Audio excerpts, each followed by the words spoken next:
Hi Chetan గారు. Hello madam. Chetan గారు, ఈ మధ్య కాలంలో ఎవరిని కదిపించినా, యంగ్స్టర్స్ నుంచి పిల్లల నుంచి పెద్దవాళ్ళని ఎవరు కదిపించినా hair loss, grey hair, dandruff, అసలు పోయిన హెయిర్ మళ్ళీ వస్తుందా లేదా, అట్లీస్ట్ ఉన్న హెయిర్ ఉడకుండా బాగుండు అని చాలా వినిపిస్తూ ఉంది. మీ దగ్గర మా హస్బెండ్ ట్రీట్మెంట్ తీసుకున్న తర్వాత 100% వర్కౌట్ అయింది చేతన్ గారు. This is third month, right? Third month నుంచి మనం తీసుకో. First of all dandruff problem solve అయింది. హెయిర్ కొత్తది వస్తుందో లేదో నాకు తెలియదు, కానీ ఉన్నది అయితే ఊడట్లేదు. బికాస్ బాల్ హెడ్ అనేది చాలా అందరికి కామన్ ప్రాబ్లం అయింది. అదేంటో అదే ప్లేస్లో ఊడిపోతుంటుంది, కానీ అది చాలా వరకు కంట్రోల్ అయింది. సో చాలా మంది అవుట్ దేర్ చూస్తున్న వాళ్ళకి కూడా ఉపయోగపడుతుంది మనం చేయబోయే ఈ వీడియో. సో ఏం చేయాలి, ఎట్లా చేయాలి, ఎందుకు చేయాలి, హోమియోపతిలో మీరు ఏం ఇస్తారు చెప్పండి. ఇప్పుడు హెయిర్ ఫాల్ అవ్వడానికి ఒక పెద్ద రీజన్ డాండ్రఫ్. కానీ డాండ్రఫ్ అంటే ఏంది చాలా మందికి తెలియదు. ఇప్పుడు మన బాడీ ఉంటది కదా, మన బాడీ డైలీ సెల్స్ ని షెడ్ చేస్తుంది. అంటే పాత కణాలు చచ్చిపోయి కొత్త కణాలు వస్తాయి దాని బదులు. పాదాల కింద చూడండి గట్టిగా ఉంటుంది చర్మం. ఎందుకు గట్టిగా ఉంటుంది? అది డెడ్ సెల్ లేయర్ ఎక్కువ ఉంటుంది అక్కడ. ఇంకా ఎక్కడ ఉండదు, ఎందుకంటే మొత్తం బాడీ వెయిట్ పాదాలు మోస్తాయి అక్కడ. అందుకే డెడ్ సెల్ అక్యుములేషన్ ఉంటుంది. అట్లనే బాడీ మొత్తం డెడ్ సెల్స్ వస్తూనే ఉంటాయి రోజు, అవి పడిపోతూనే ఉంటాయి. మన స్కాల్ప్ మీద కూడా డెడ్ అవుతాయి కదా సెల్లు. మన స్కాల్ప్ ఆయిల్ కూడా ప్రొడ్యూస్ చేస్తుంది. సబేషియస్ గ్లాండ్స్ అని గ్లాండ్ ఉంటుంది, ఆయిల్ ప్రొడ్యూస్ చేస్తుంది. అయితే మన స్కాల్ప్ జర ఆయిలీ అయిపోతుంది. ఒక్కొక్కసారి తల స్నానం ఒక వారం రోజులు చేయకపోతే ఆయిల్ కనిపిస్తుంది జుట్టు. మనం ఆయిల్ పెట్టినామా? లేదు, ఆయిల్ పెట్టలేదు, కానీ అయినా కనిపిస్తుంది. ఎందుకంటే బాడీనే ఆయిల్ ప్రొడ్యూస్ చేస్తుంది. కరెక్ట్. ఈ ఆయిల్ డెడ్ సెల్స్ రెండు కలిసిపోతాయి. కలిసిపోయి ఏమవుతుంది, దాని మీద ఒక ఫంగస్, ఈస్ట్ లాంటి ఫంగస్ ఫీడ్ చేస్తుంది. ఈ ఫంగస్ ఏడికెళ్ళి వస్తుంది? అందరి బాడీ పైన ఉంటుంది, స్కాల్ప్లా. అది ఫీడ్ చేసి డాండ్రఫ్ ప్రొడ్యూస్ చేస్తుంది. అంటే సెల్స్ ఏ రేట్లో చచ్చిపోవద్దు ఆ రేట్లో చచ్చిపోతున్నాయి. అక్కడ ఫంగల్ గ్రోత్ అవుతుంది, అట్లా డాండ్రఫ్ ఫామ్ అవుతుంది. సో ఇది డాండ్రఫ్. ఇప్పుడు ఇది అయితే ఏమవుతుంది? ఇప్పుడు మనం ముక్కు బంద్ చేసుకొని మీరు చూడండి, ఒకసారి ముక్కు బంద్ చేసుకొని చూడండి, ఊపిరి పీల్చుకోవడానికి వస్తుందా? రావట్లేదు కదా. అట్లనే ఇట్లా స్కాల్ప్లో డాండ్రఫ్ లేయర్లు ఫామ్ అయ్యి, ఇప్పుడు మనకు ఆక్సిజన్ అవసరం, మన స్కిన్కి ఆక్సిజన్ అవసరం, స్కాల్ప్కి కూడా ఆక్సిజన్ అవసరం కదా. అట్లా లేయర్ ఫామ్ అయ్యి ఏమవుతుంది? ఇన్ఫెక్షన్లు అవుతాయి, ఫంగల్ ఇన్ఫెక్షన్లు అవుతాయి, బ్యాక్టీరియా ఇన్ఫెక్షన్లు అవుతాయి. స్కాల్ప్కి ఆక్సిజన్ తగలదు. ఇప్పుడు ముక్కు మోస్తే మనకి ఇట్లా అనిపించింది, ఆ లేయర్ మొత్తం ఫామ్ అయ్యి స్కాల్ప్ ని మోసేస్తుంది అది. అప్పుడు ఏమవుతుంది? హెయిర్ ఫాల్ ఎక్కువవుతుంది. ఓకే. ఇప్పుడు ఒక నోషన్ ఏంది జనాలది అంటే, మనం బాగా ఫుల్ హై ప్రైస్ ఉన్న షాంపూ వాడదాం. కాస్ట్లీ, ఎంత కాస్ట్లీ ఉంటే అంత మంచిదేమో అనుకుంటాం, అంత మంచిది అనేసి అనుకుంటాం. అవునండి. అయితే మన డాండ్రఫ్ పోతుంది అనేసి అనుకుంటాం. కానీ నేను సింపుల్ లాజిక్ చెప్తాను. డాండ్రఫ్ ఎందుకు ఫామ్ అవుతుంది?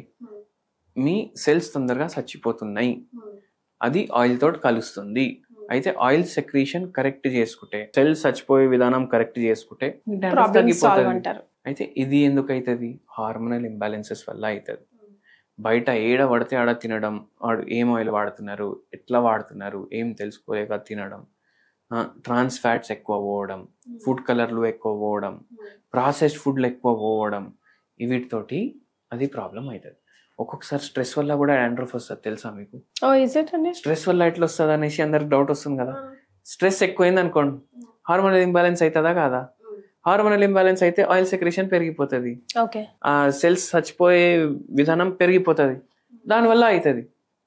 అందుకే డాండ్రఫ్ కి మనకు యోగా మెడిటేషన్ చేస్తే కూడా హెల్ప్ఫుల్ ఉంటుంది. పీస్ ఆఫ్ మైండ్, దాని ద్వారా ఇంకా అన్ని ఫాలోస్. మీరు డైలీ సుఖాసన్లో కూర్చొని 10 నిమిషాలు మెడిటేషన్ చేసినా మీకు డాండ్రఫ్ లో మార్పు కనిపిస్తుంది. అదొకటి. మళ్ళీ ఇంకోటి ఏంటంటే, ఏది పడితే ఆ షాంపూలు వాడకండి. పార్లర్లకు పోయి వేలు గట్టి ట్రీట్మెంట్లు చేపియకండి. కానీ మీరు షాంపూ కూడా ఏం సజెస్ట్ చేయలేదు, జస్ట్ పిల్సే మీరు ఇచ్చింది. పిల్సే ఇస్తాను. షాంపూ ఎవరైనా అడిగితే నేను ఏం చెప్తానో తెలుసా మీకు? మీరు బేబీ షాంపూ వాడండి. 2 ప్రోడక్ట్స్ ఎప్పుడైనా గుర్తుపెట్టుకోండి, యానిమల్ ప్రోడక్ట్స్, బేబీ ప్రోడక్ట్స్ ఎక్కువ హార్మ్ చేయవు బాడీకి. ఓకే. అందుకే మీరు చూడండి, బేబీ ప్రోడక్ట్స్ ఏవైతే ఉంటాయి దాంట్లో కెమికల్లు తక్కువ ఉంటాయి, కొత్త బేబీ కదా, జస్ట్ వరల్డ్ వచ్చింది, ఈ కెమికల్ కి పొల్యూషన్ కి అడాప్ట్ చేసుకోవడానికి జర టైం పడుతుంది. అందుకే వాళ్ళ ప్రోడక్ట్స్ లో సల్ఫేట్స్ ఎక్కువ ఉండవు, ఎక్కువ హార్మ్ఫుల్ కెమికల్స్ ఉండవు. ఆ షాంపూ వాడండి. ఓకే, అది ఒకటి. మళ్ళీ షాంపూ ఎప్పుడు చేయాలి అది కూడా డౌట్ కదా. అంటే వీక్లీ ఎన్నిసార్లు చేయాలి? మీ స్కాల్ప్ ఎంత ఆయిలీ అవుతుంది అది అబ్జర్వ్ చేయండి. యావరేజ్ గా 3 times a week మీరు హెయిర్ వాష్ చేసుకోవాలి. మేల్ ఫీమేల్ ఎవరన్నా పోయి హెయిర్ వాష్ చేసుకోవాలి 3 times a week. And hair dryer తోటి డ్రై చేయొద్దు. హెయిర్ డ్రైయర్ తోటి డ్రై చేస్తే స్కాల్ప్ డ్యామేజ్ అయ్యి మళ్ళీ ఇన్ఫెక్షన్స్ అయ్యే ఛాన్స్ పెరుగుతుంది. నార్మల్గా మీరు ఎండలో నిల్చొని డ్రై చేసుకోండి. 10 నిమిషాలు హెయిర్ డ్రైయర్ తోటి అవుతుంది, దీంతో ఒక 12 నిమిషాలు అవుతుంది. ఓకే, అంతే ఫరక్ ఉంటుంది. కరెంట్ బిల్ కూడా సేవ్ అవుతుంది. అట్లా మీరు చేసుకుంటే ఏమవుతుంది, మన స్కాల్ప్ డ్యామేజ్ కాదు, హెయిర్ డ్యామేజ్ కాదు, డాండ్రఫ్ తగ్గుతుంది. మళ్ళీ డాండ్రఫ్ తగ్గాలి అంటే మనం ఒక మంచి హోమ్ రెమెడీ చెప్తాను. What about grey hair and hair fall? Of course dandruff వల్ల హెయిర్ ఫాల్ అనుకుందాం, డాండ్రఫ్ లేని వాళ్ళకి కూడా హెయిర్ ఫాల్ ఉంది కదా. అవును, డాండ్రఫ్ లేని వాళ్ళకి కూడా హెయిర్ ఫాల్ ఉంది.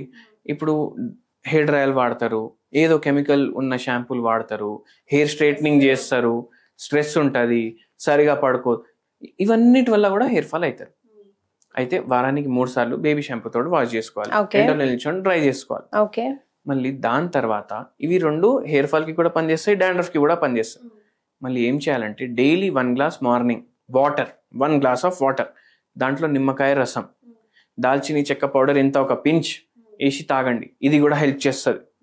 మళ్ళీ దాంతో పాటు మీరేం చేయండి అంటే ఒక హోమియోపతి మెడిసిన్ ఉంది, arnica mother tincture, ARNICA, arnica mother tincture 100 ml తీసుకోండి. ఓకే, మీకు ఏ హోమియోపతి స్టోర్ పోయినా వాళ్ళు ఇస్తారు 100 ml. తీసుకొని ఒక 200 ml బాటిల్లో వేయండి. ఓకే, వాటర్ బాటిల్లో, ఖాళీ వాటర్ బాటిల్లో వేయాలి. 200 ml వాటర్ బాటిల్, ఖాళీ 200 ml వాటర్ బాటిల్లో వేసి దీంట్లో 100 ml బాదాం ఆయిల్ వేయండి. ఓకే, 100 ml కోకోనట్ ఆయిల్ వేయండి. ఎంత అయిపోయింది? 200 ml అయిపోయింది, నిండిపోయింది కదా మొత్తం. ఇది పెట్టుకోండి.